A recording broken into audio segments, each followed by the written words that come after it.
June 4th, 1944. Rome was free, liberated after 21 years of fascist rule. The Allied Fifth Army entered the Eternal City from the south, acclaimed by cheering multitudes.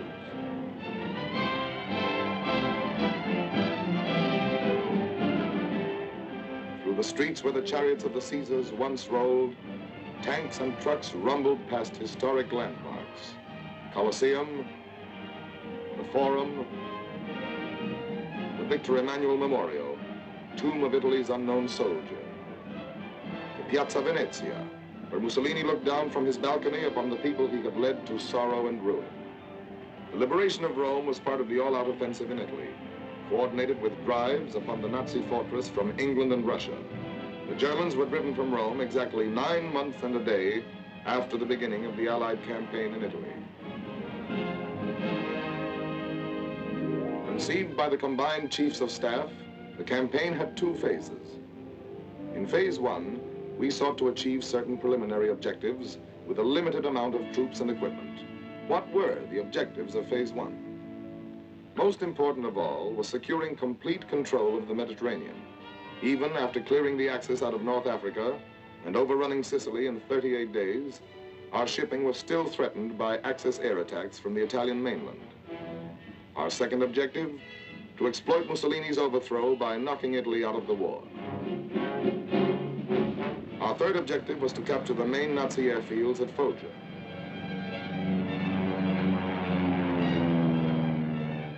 Fourth, we wanted to engage the enemy at the quickest point of contact and force him to withdraw as many divisions as possible from the Russian front and the invasion front in Western Europe. Phase 1 of the Italian campaign began on September 3rd, 1943, when the British Eighth Army at Messina, under General Montgomery, pushed across the narrow straits toward Calabria from the toe of the boot.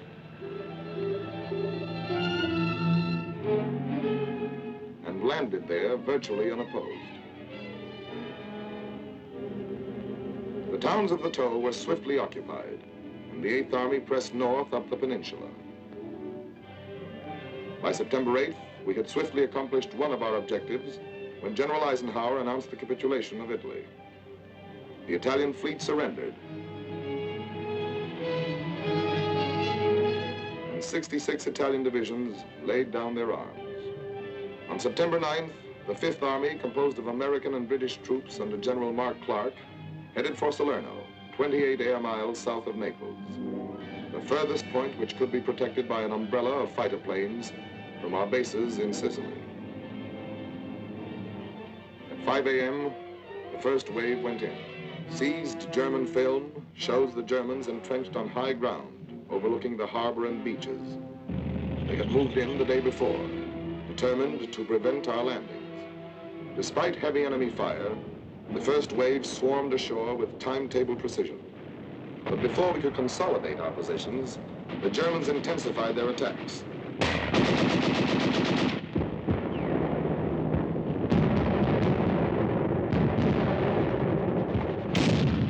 88mm guns slowed up our landings and imperiled the entire beachhead operation. Despite heavy support from the combined fleets, the situation grew more critical.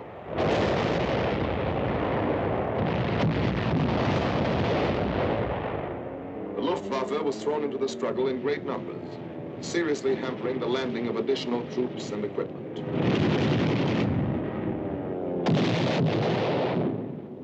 Support from the RAF and the 9th American Air Force reached its peak when 1,860 sorties were flown against German troop concentrations on September 14th. On that day, the German news agency announced that Salerno was another Dunkirk.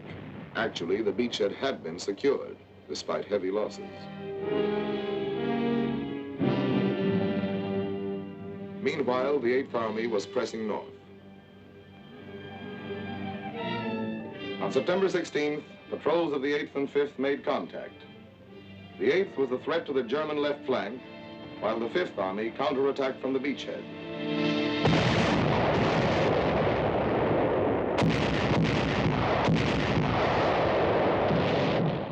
The Germans fell back fighting before the Allied assault. Tommies and doughboys drove them out of the foothills and pressed after them. The German withdrawal was complete. General Clark's order of the day read, "We are here to stay. Side by side with the 8th Army, the 5th Army will advance." On September 27th, the 8th captured the Foggia airfields, achieving 2 more of our objectives. Our Mediterranean shipping was now relatively safe from air attack, and from Foggia we could bomb southern Germany and the Balkans. As the Russian armies advanced, we could operate in close support with them, bombing rail junctions and military installations in the German rear. Budapest, Belgrade, Bucharest, Ploesti, Sofia. On October 1st, 3 weeks and a day after the Allied landings at Salerno, the 5th entered Naples, one of the great ports of the world. The damage done by the Germans was soon repaired, and it rapidly became our main supply artery. As our troops pushed north, they passed countless thousands returning to their battle-scarred homes.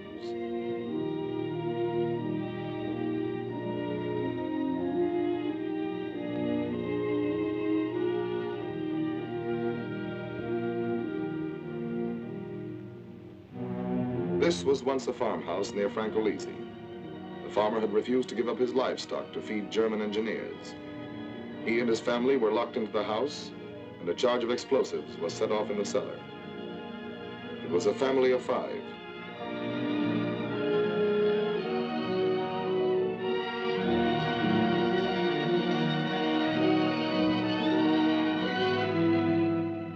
One month after our landing, we reached the Volturno River.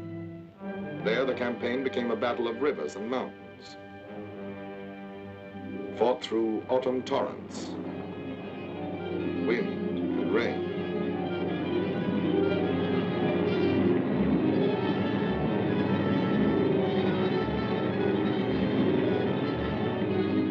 Our progress was slow.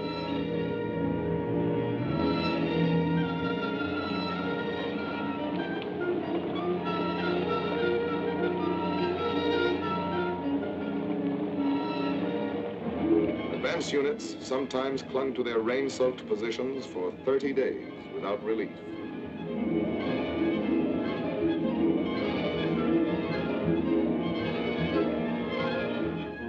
Mud and mire followed the rains as we struggled forward.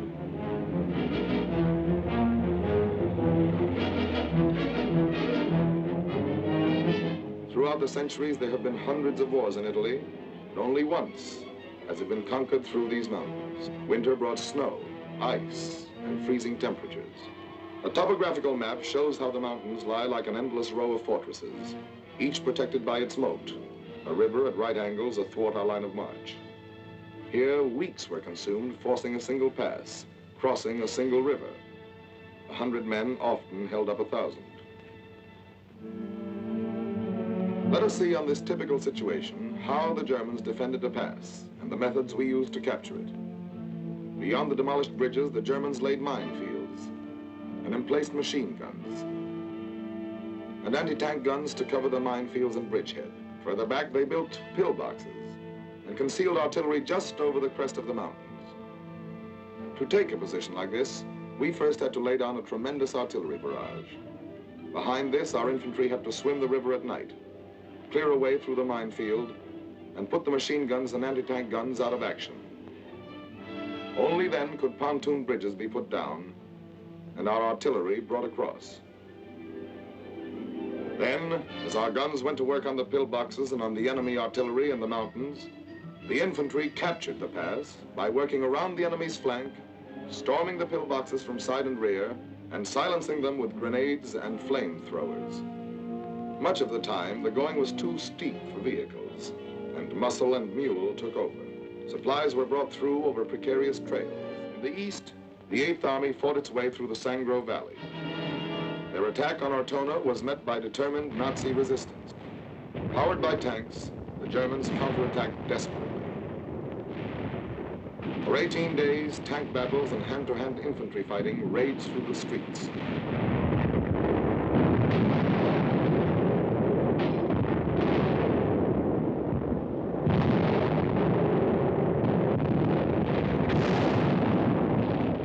Germans were finally driven into the northwest corner of the town.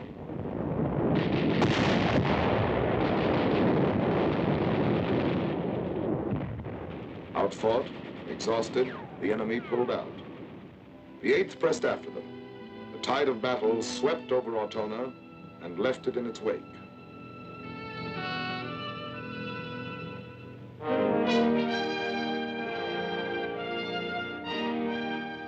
When General Eisenhower visited the Central Front, it was 3 months since we had crossed the Volturno. We had advanced 12 miles in this sector, sometimes at the cost of a man a yard, and were facing Cassino, key to the strong Gustav line, which the Germans had orders to hold at all costs. Cassino lies on the northern slope of the Liri Valley, through which runs the Via Casilina, Highway number 6. Possession of the valley and the mountains overlooking it from both sides would take us forward to the foot of the last mountains, barring our way to Rome. Our plan was to force the Rapido River both to the north and south of the town. While the southern force maintained pressure, the northern unit was to circle through the mountains behind it, clean the Germans out of their positions there, and storm the town from north and rear. At Hangman's Hill, this unit fought for days. Other vantage points changed hands again and again.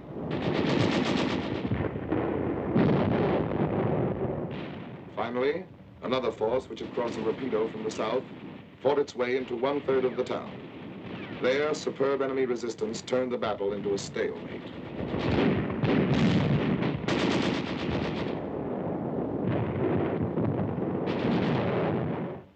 The Gustav line ran across the peninsula and was anchored at Cassino. To break the stalemate, we tried an end run, amphibious landings at Anzio and Nettuno. The Germans were caught off guard, and for several days, American and British troops encountered only light opposition as they landed and consolidated the beachhead. It was up to the German High Command to determine the importance of this new threat to their flank and rear. Marshals Rommel and Kesselring decided against falling back and brought in 13 fresh divisions from their dwindling strategic reserves. More and more, we were accomplishing our objective of diverting Nazi divisions from the Western and Russian front. Heavy Luftwaffe raids supported those 13 divisions as they sought to drive us into the sea.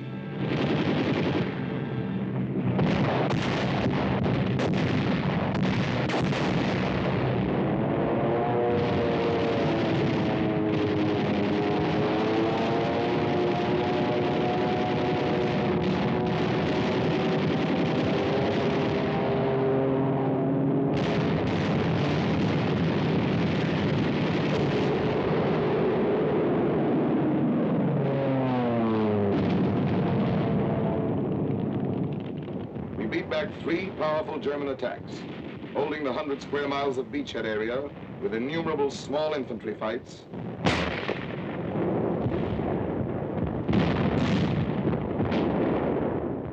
and tremendous artillery barrages.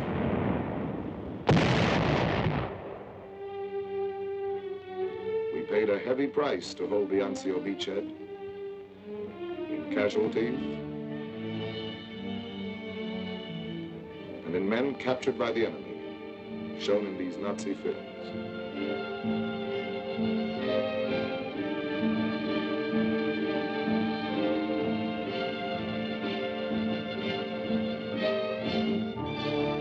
Back at Cassino, the fight continued.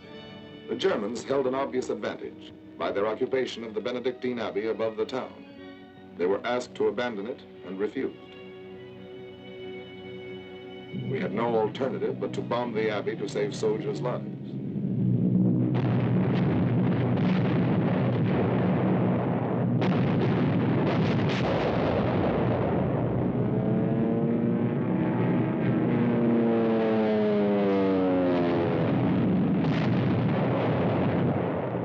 One month later, 543 Allied planes tried to blast the enemy out of the town with a load of 1,144 tons of bombs. The Germans took cover in caves and tunnels.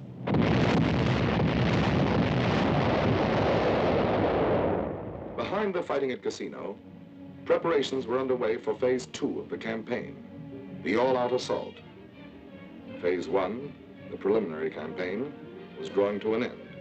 Reinforcements and great quantities of new equipment were brought in. Our forces were regrouped, British and Polish troops in the Liri Valley, Americans in the west along the Garigliano River, the French Expeditionary Corps in the center. By sunset, May 11th, preparations had been completed. All along the front, the German-dominated heights were under the muzzles of Allied guns. At 11 p.m., they went into action.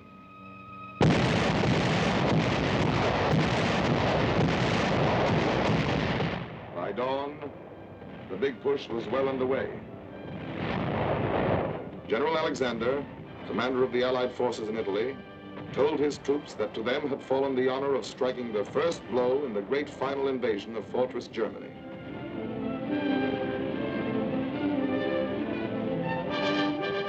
Between Cassino and the western coast, the powerful blows launched by the British, Poles, French, and Americans shattered the Gustav Line.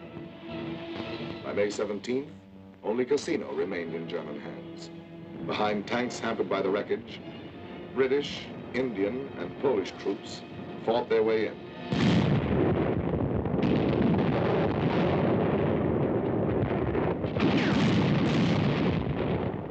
On May 18th, Cassino fell, and the Gustav Line had ceased to exist.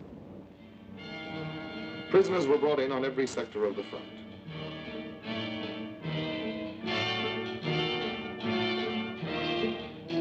Thousands more were slain.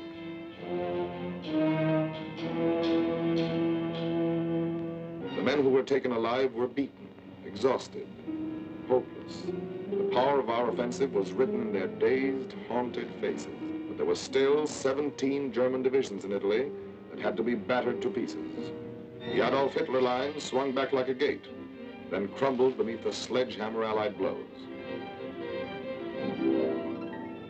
On May 23rd, the Anzio troops broke out of their beachhead area, and 2 days later, the two groups met at Borgo Grappa. After 4 months of anguished fighting, the beachhead forces had accomplished their mission, to threaten the German rear and compel them to fall back. The road to Rome was lined with the wreckage of Nazi legions, blasted by Allied air power as they fled before the reunited Fifth Army.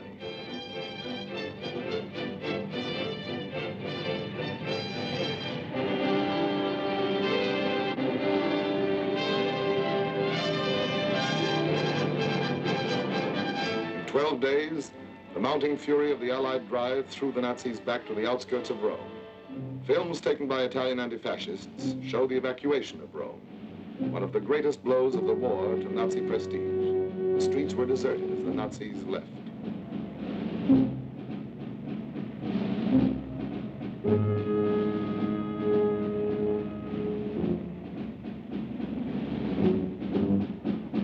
After 21 years, a free Rome laughs again. A free Rome speaks again. A free Rome reads again.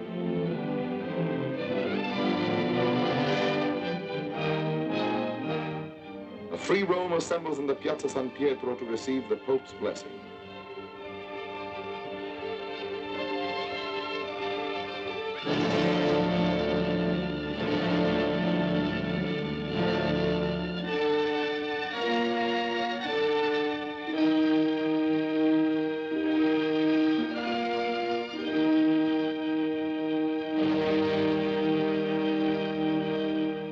Free Rome prays, remembering the dead.